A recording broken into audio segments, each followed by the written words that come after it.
all my beautiful sisters from those other misters, and welcome back to my channel. It's time for a use it or lose it palette project update.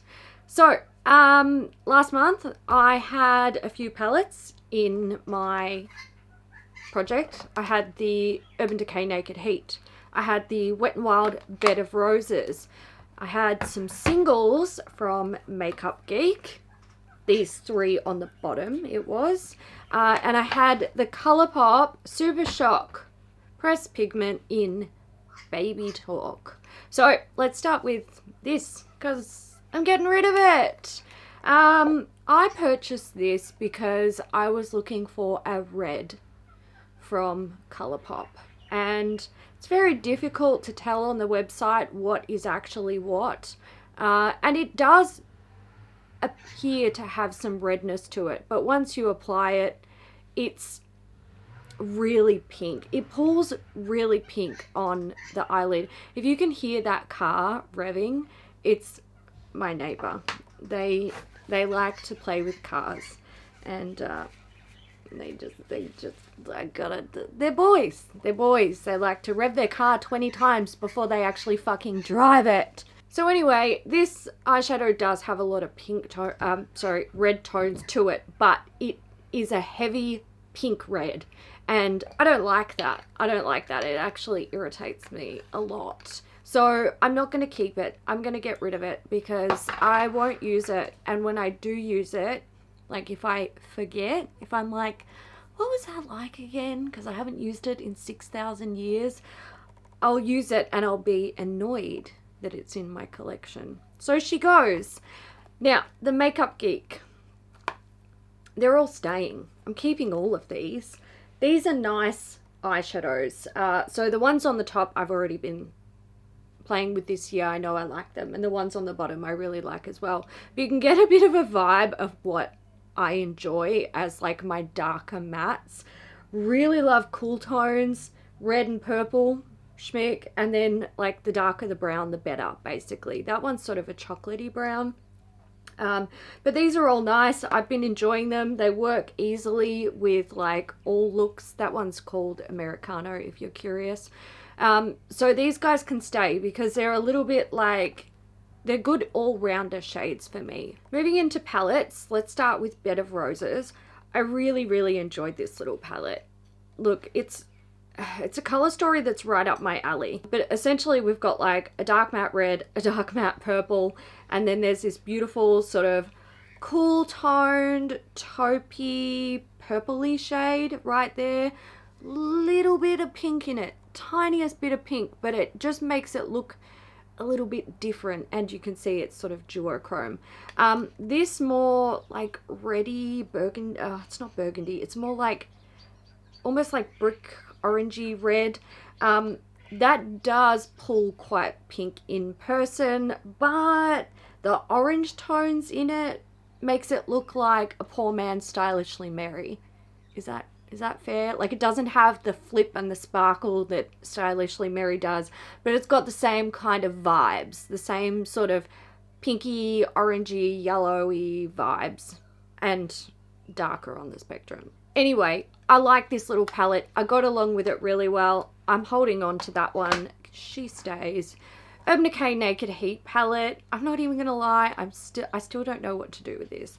I think it's better if I just hold on to it for now. I played with it. I remember feeling like this palette always creates the same look. It doesn't matter if you use fucking purple or orange or brown or what. You end up with the exact same look all the time. I don't even know how they do it. It's like fucking magic.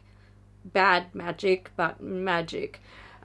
Something I did enjoy, and I felt like it made the looks look a little bit more, I don't know, distinguishable. Or not the looks, but the colors a little bit more distinguishable, was to like finish the look and then take a little bit of like a highlighter and just tap it on the very center of the eyelid. Somehow that helps to like make the individual colors pop a little bit more.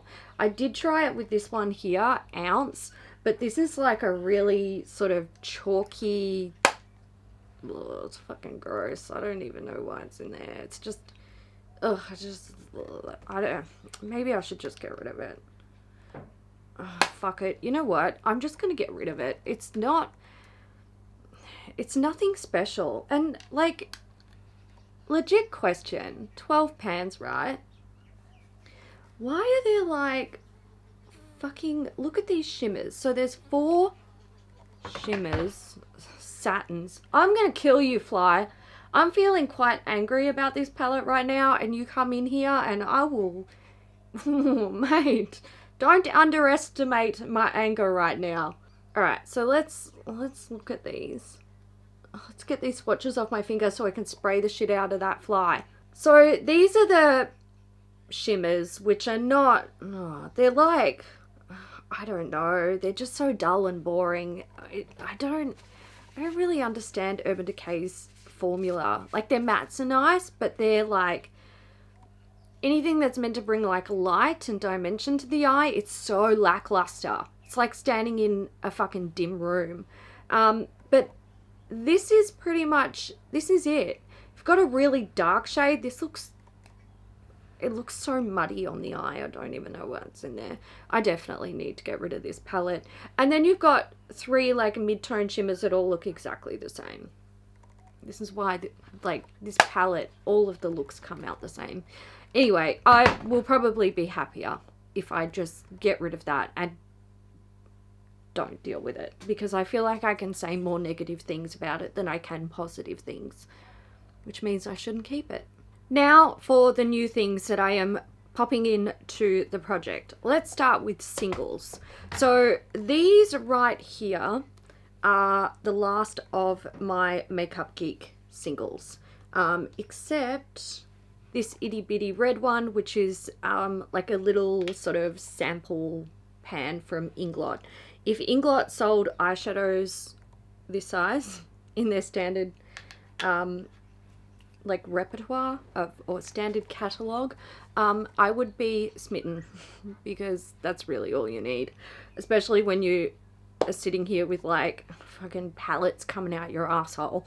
Anyway, this is what I've got left from Makeup Geek, so I thought, you know what, let's chuck this in, even if it takes me a few rounds to sort of work through these and try them out and see if I want to keep them. At least it's gonna like slowly shrink over time.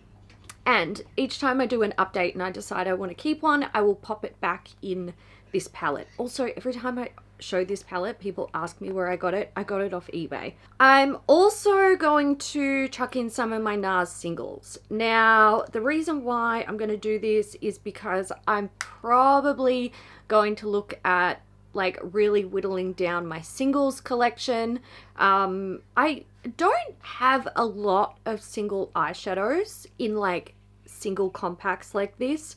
I mostly, like the majority of my singles collection are little pots of glitter or pigment or things like that. So, you know, they're fine. I understand that loose things need to be in their own individual pots. But things like this, for starters, I know that these guys don't have to stay in these little pans. They are magnetic and they pop out super easily. So if I like the shade and I want to keep it, I think what I will do is put it into a palette like this guy and just sort of really condense all of my singles. Now I have 4 of these. The one I just showed you is called Night Star. This is a matte with like a pale yellow gold sparkle.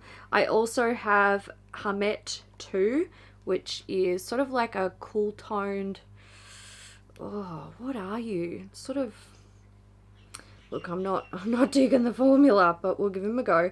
Sort of like a cool toned peach. Then I have Rio della Plata. Rio della Plata. What color are you? Oh my god. I got a whole bunch of these in PR. And I only kept a few. So that one is more of like a sparkly, sort of like a glittery version of Night Star.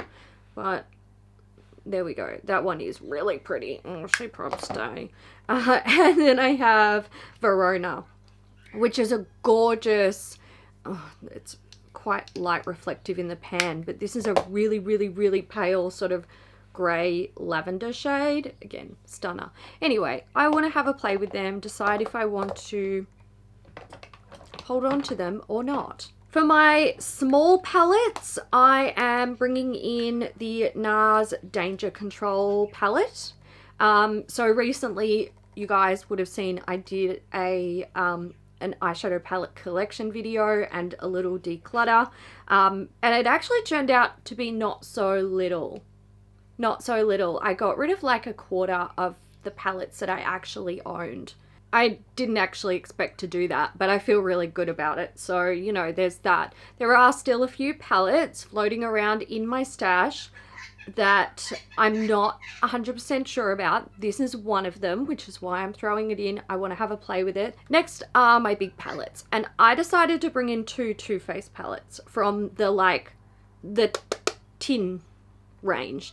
Now, I decided I was going to bring in my oldest and my newest. So my oldest is the original chocolate bar palette, and my newest is the gingerbread palette. Now, I do have a newer Too Faced palette than this guy, but I wanted to focus only on my tin Too Faced palettes.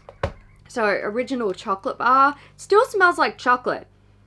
I'm really surprised. Once this stops smelling like chocolate, it's gonna have to go, but it smells as good as new. It kind of freaks me out.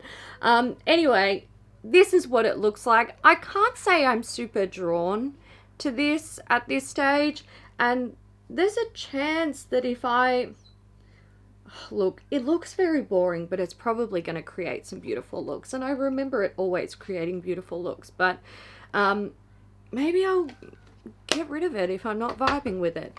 And Gingerbread Spice. This is a bit more exciting for me. I wish it didn't have that fugly ass pink in there. But this Hot Toddy shade, oh man, this is so pretty. This is like fucking fire. Gorgeous.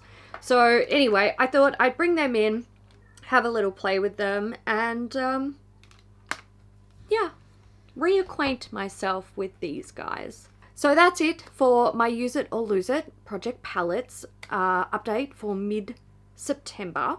I hope you guys enjoyed it. If you did, give it a thumbs up and feel free to leave your thoughts down below if you have any. And I will see you in the next one. Bye.